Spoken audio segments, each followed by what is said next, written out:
إن الحمد لله جميعا والصلاة على من لا نبي بعده أما بعد فأعوذ بالله من الشيطان الرجيم بسم الله الرحمن الرحيم قل أعوذ برب الفلق من شر ما خلق ومن شر غاسق إذا وقب ومن شر النفاثات في العقد ومن شر حاسد إذا حسد সূরা ফালাক। মহাপুণ্য তীর্থ Medina ভূমিতে অবতীর্ণ হয়েছে এই সূরাখানি। এর মধ্যে আয়াত রয়েছে 5টি। আবু সালেহ সূত্রে কালাবি বর্ণনা করেছেন, হযরত ইবনে আব্বাস রাদিয়াল্লাহু তাআলা আনহু বলেছেন, একবার রাসূল সাল্লাল্লাহু আলাইহি ওয়াসাল্লাম কঠিন অসুখে পড়লেন। এক রাতে স্বপ্নে দেখলেন দুজন ফেরেশতা এলো। একজন বসলো তার শিয়রে, আরেকজন পায়ের কাছে। দুজনের মধ্যে কথোপকথন শুরু হলো এভাবে: এর কি হয়েছে? ইনি তো অসুস্থ। কি অসুখ? জাদুগ্রস্ততা। কে জাদু করেছে? ইহুদি লবিদ ইবনে আসাম। কিভাবে? চামড়ার ফিতায় জাদুমন্ত্র করে পাথর চাপা দিয়ে রেখে দেওয়া হয়েছে অমুক কূপের ভিতরে। যাও সেটিকে বের করে আগুন দিয়ে জ্বালিয়ে দাও। রসুল সাল্লাল্লাহু আলাইহি ওয়াসাল্লামের তন্দ্রা ভেঙে গেল। ভোর হলো। রসুল সাল্লাল্লাহু আলাইহি ওয়াসাল্লাম হযরত আম্মার ইবনে ইয়াসার ও তার কয়েকজন সঙ্গীকে কথিত কূপে পাথর চাপা দিয়ে রাখা জাদুকৃত ফিতাটি উদ্ধার করে আনতে বললেন। তারা অল্পক্ষণের মধ্যেই নির্দেশ প্রতিপালন করলেন। জাদুর ফিতাটি এনে দেখা গেল তার মধ্যে পেঁচানো রয়েছে একটি সুতা। সুতাটিতে রয়েছে 11টি গিঁট। এই ঘটনাটির প্রেক্ষিতেই অবতীর্ণ হয় সূরা ফালাক ও সূরা নাস। এই দুই সূরায় আয়াত রয়েছে মোট 11টি। তিনি সাল্লাল্লাহু আলাইহি ওয়াসাল্লাম একটি করে আয়াত পড়তে লাগলেন। সঙ্গে সঙ্গে খুলে যেতে লাগলো একটি করে গিঁট। বাইহাকি তাঁর দালাইলুন নবুওয়াত গ্রন্থে এরকমই বিবরণ দিয়েছেন।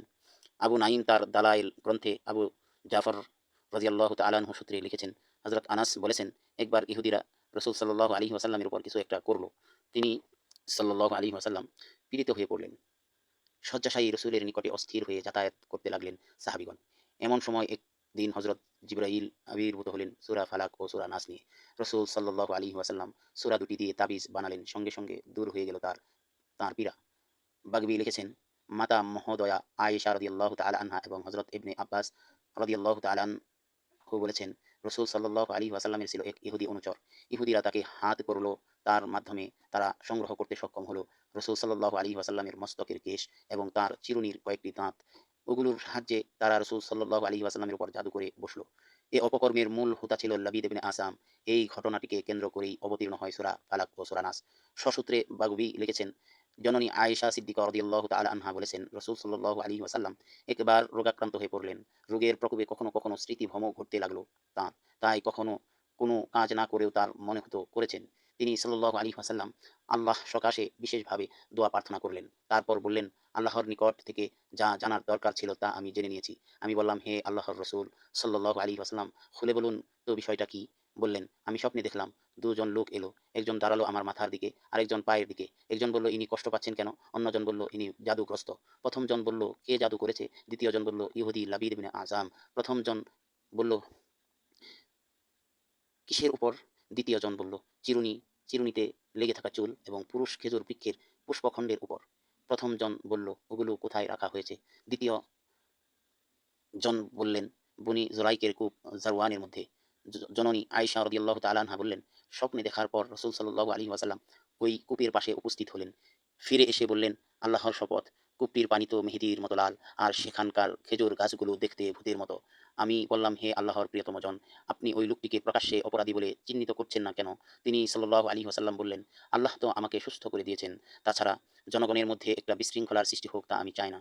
বাগবী লিখেছেন, এক বর্ণনায় এসেছে, জাদুর পুটলিটি ছিল কূপের তলদেশে একটি পাথরের নিচে চাপা দেওয়া অবস্থায়। লোকেরা তা তুলে আনলো। দেখা গেল ওটার মধ্যে রয়েছে রাসূল সাল্লাল্লাহু আলাইহি ওয়াসাল্লামের মাথার চুল ও চিরুনির দাঁত।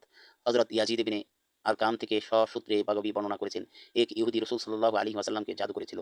ফলে তিনি সাল্লাল্লাহু আলাইহি ওয়াসাল্লাম খুব ক্লেশ ভোগ করেছিলেন। এমত অবস্থায় হযরত জিবরাইল এসে তাকে জানালেন, এক ইহুদি আপনার উপর জাদু করেছে। তিনি সাল্লাল্লাহু আলাইহি ওয়াসাল্লাম হযরত আলীকে পাঠিয়ে জাদুর সরঞ্জামগুলো উদ্ধার করে আনলেন। গ্রন্থিযুক্ত একটি সুতাতেই ছিল জাদুর মূল মন্ত্র। একটা একটা করে গ্রন্থি খোলা হতে লাগলো। তিনি একটু একটু করে সুস্থ হয়ে উঠতে লাগলেন।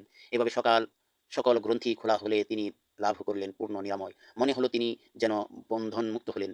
বিষয়টি তিনি সাল্লাল্লাহু আলাইহি ওয়াসাল্লাম ওই ইহুদিকে জানতেই দিলেন না। জননী আয়েশা থেকে বাইহাকির দালায়েল গ্রন্থে এবং ইবনে মারদুবিয়ার বর্ণনা উল্লেখ করা হয়েছে, এক ইহুদি রাসূল সাল্লাল্লাহু আলাইহি ওয়াসাল্লামের উপর জাদু করেছিল।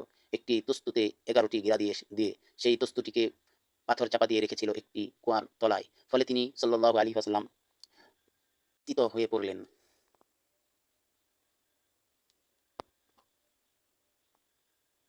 কষ্ট পেতে লাগলেন খুব। এমন সময় নাজিল হলো সূরা ফালাক ও সূরা নাস। হযরত জিবরিল এসে জাদুর স্থানের সন্ধান দিলেন। রাসূল সাল্লাল্লাহু আলাইহি ওয়াসাল্লাম হযরত আলীর দ্বারা প্রস্তুতি উদ্ধার করে আনলেন। সদ্য অবতীর্ণ সূরা দুটির 11টি আয়াত পাঠ করে তিনি সাল্লাল্লাহু আলাইহি ওয়াসাল্লাম খুলতে সমর্থ হলেন। প্রস্তুতির 11টি গিরা অবশেষে লাভ করলেন পূর্ণ উপশম। এক বর্ণনায় এসেছে, তিনি সাল্লাল্লাহু আলাইহি ওয়াসাল্লাম জাদু রোগে কষ্ট পেয়েছিলেন দীর্ঘ 6টি মাস। তার মধ্যে 3 রাতের কষ্ট ছিল অসহনীয়। ওই সময়েই অবতীর্ণ হয় ফালাক ও নাস। মুসলিম লিখেছেন, হযরত আবু সাঈদ খুদরি বলেছেন, হযরত জিবরাইল তখন উপস্থিত হয়ে জিজ্ঞেস করলেন, আপনার কি খুব কষ্ট হচ্ছে? তিনি সাল্লাল্লাহু আলাইহি ওয়াসাল্লাম বললেন, হ্যাঁ। হযরত জিবরিল বললেন, পাঠ করুন, বিসমিল্লাহি আরকিকা মিন কুল্লি শাইইন ইউযিকা মিন শাররি কুল্লি নাফসিন আও আইনিন হাসিদ আল্লাহু ইয়াশফিকা বিসমিল্লাহি আরকিক। সূরা ফালাক। বিসমিল্লাহির রহমানির রহিম। কুল আউযু বিরাব্বিল ফালাক মিন শাররি মা খালাক ওয়া মিন শাররি গাসিকিন ইযা ওয়াকাব ওয়া মিন শাররিন নাফাথাতি ফিল উকাদ ওয়া মিন শাররি হাসিদিন ইযা হাসাদ। বলো, আমি শরণ লইতেছি উষার স্রষ্টার, তিনি যাহা সৃষ্টি করিয়াছেন তাহার অনিষ্ট হইতে রাত্রির অন্ধকারের যখন উহা গভীর হয়, এবং অনিষ্ট হইতে সমস্ত নারীদের যাহারা গ্রন্থিতে ফুৎকার দেয়, এবং অনিষ্ট হইতে হিংসুকের যখন সে হিংসা করে। প্রথমে বলা হয়েছে কুল আউযু বিরাব্বিল ফালাক, বলো আমি শরণ নিচ্ছি উষার স্রষ্টার। এখানে আল ফালাক অর্থ অন্ধকার বিদীর্ণকারী উষালোক।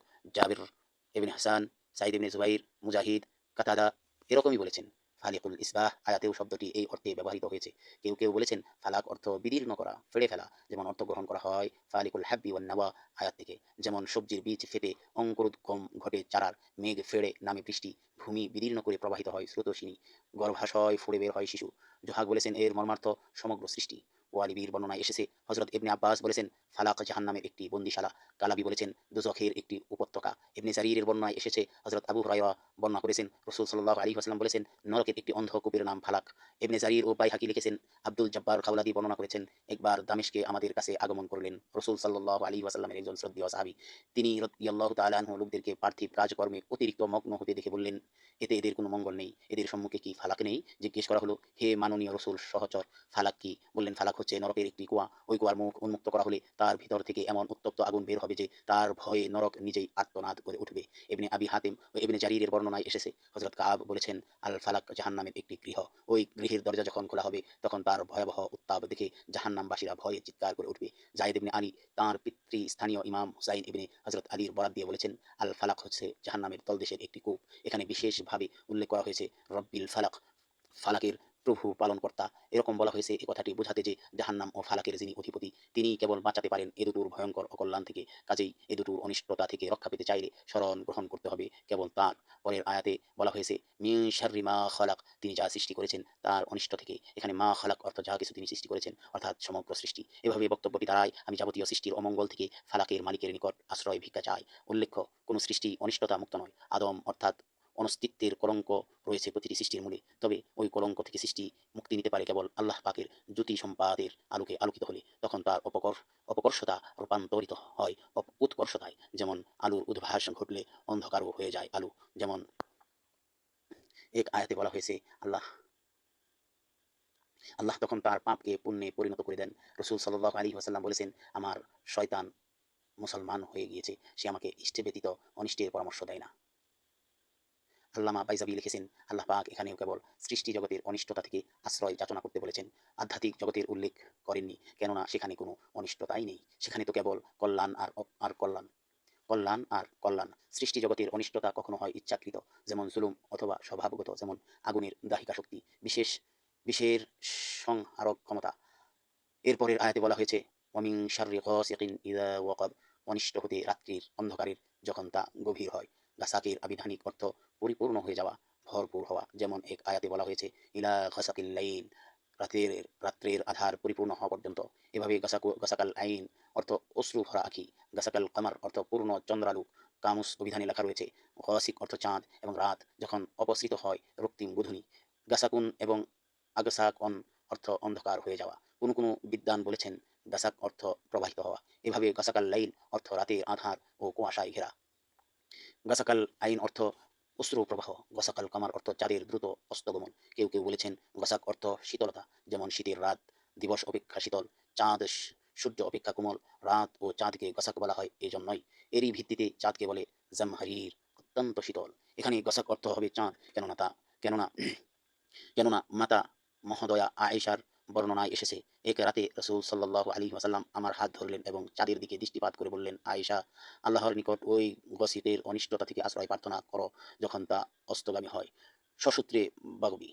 ইজা ওয়াকাব, ইদা ওয়াকাব অর্থ যখন তা গভীর হয়, অর্থাৎ যখন তা হতে থাকে দ্যুতিহীন, অদৃশ্য। বলা বাহুল্য, চাঁদ ক্ষয় হতে থাকে পূর্ণ কিরণময় হওয়ার পর থেকে, পূর্ণিমা রজনী থেকে। হযরত ইবনে আব্বাস, হাসান বসরি এবং মুজাহিদ বলেছেন, গাসাক অর্থ রাত্রি, অর্থাৎ রাত্রির আগমন লগ্নে তার অন্ধকার আবৃত করে অপসৃয়মান আলোকে। ইবনে যায়েদ বলেছেন, গাসাক অর্থ আকাশের নিচের দিকে অপসৃয়মান সপ্তর্ষিমণ্ডল স্বল্প সময়ের মধ্যে যা চলে যায় অস্তাচলে। কারণ মানুষ বলে থাকে সপ্তর্ষিমণ্ডলের অস্তাগমনকালে প্রকোপ বাড়ে বিপদ আপদের, আর সে বিপদ কেটে যায় তার উদয়কালে। এরপরের আয়াতে বলা হয়েছে ওয়ামিন শাররিন নাফাসাতি ফিল উকাদ, এবং অনিষ্ট হতে সমস্ত নারীর যারা গ্রন্থিতে ফুৎকার দেয়। এখানকার নাফাসাতি স্ত্রীলিঙ্গের বহুবচনীয় শব্দরূপ। শব্দটির বিশেষ্য পদ এখানে রয়েছে অনুক্ত, অর্থাৎ জাদুকর নর নারী যারা মন্ত্র তন্ত্র পাঠ করে এবং রাসূল সাল্লাল্লাহু আলাইহি ওয়াসাল্লামের উপরে জাদু করার সময় সুতায় ফুৎকার দেয়। হযরত আবু উবাইদা বলেছেন, লবীদের নির্দেশে তার কন্যারাই এরকম করেছিল। শেষ আয়াতে বলা হয়েছে ওমিন শাররি হাসিদিন ইযা হাসাদ, এবং অনিষ্ট থেকে হিংসুকের যখন সে হিংসা করে। এরকম করে বলা হয়েছে এখানে এই কথাটি বোঝাতে যে মনের ভিতরের গোপন হিংসা দগ্ধ করে হিংসাকারীকে, কিন্তু অন্যের জন্য তা ক্ষতিকর হয় তখন যখন সে হিংসা প্রকাশ পায়, অর্থাৎ যখন সে অন্যের উপরে হিংসা চরিতার্থ করে। উল্লেখ্য, তিনি যা সৃষ্টি করেছেন তার অনিষ্ট থেকে কথাটির মধ্যে সব ধরনের অনিষ্টতার কথা বলা হয়েছে। তারপরও বলা হয়েছে ওয়াসিক, নাফাসাত ও হাসিদ এই তিনটি অনিষ্টতার কথা। এর কারণ হচ্ছে রাসূল সাল্লাল্লাহু আলাইহি ওয়াসাল্লামের উপরে যে জাদু করা হয়েছিল তার মধ্যে ওই তিন ধরনের অনিষ্টতাই ছিল। ছিল জাদু, প্রতারণা ও হিংসা। আবার হাসিদিন ও ওয়াসিকিন অনির্দিষ্টবাচক এবং আন-নাফাসাতি নির্দিষ্টবাচক। এভাবে এখানে তাদেরকে পৃথকভাবে চিহ্নিত করার কারণ হচ্ছে নবীদের কন্যারা ছিল নির্দিষ্ট ব্যক্তি, তাই তাদের অনিষ্টতা থেকে আশ্রয় যাচনা করা হয়েছে নির্দিষ্টবাচক শব্দরূপের মাধ্যমে। রাসূল সাল্লাল্লাহু আলাইহি ওয়াসাল্লামের প্রতি হিংসা পোষণকারীরা অসংখ্য, আর তারা সুচিহ্নিতও নয়, তাই তাদের অনিষ্টতা থেকে রক্ষা করার প্রার্থনা উপস্থাপন করা হয়েছে অনির্দিষ্টবাচক শব্দরূপের মাধ্যমে। হযরত উকবা ইবনে আমির বলেছেন, আমি একবার রাসূল সাল্লাল্লাহু আলাইহি ওয়াসাল্লামের প্রতি পবিত্র সাহচর্যে উপস্থিত হয়ে বললাম, হে আল্লাহর প্রিয়তম রাসূল, আমি সূরা ইউসুফ ও সূরা হুদ পাঠ করে থাকি। তিনি সাল্লাল্লাহু আলাইহি ওয়াসাল্লাম বললেন, আল্লাহর সঙ্গে সম্পর্ক রক্ষাকারী রূপে সূরা ফালাকের মতো আর কিছু নেই। আহমদ, দারিমি, নাসাই। আল্লাহই ভালো জানেন। আলহামদুলিল্লাহ, আলহামদুলিল্লাহ।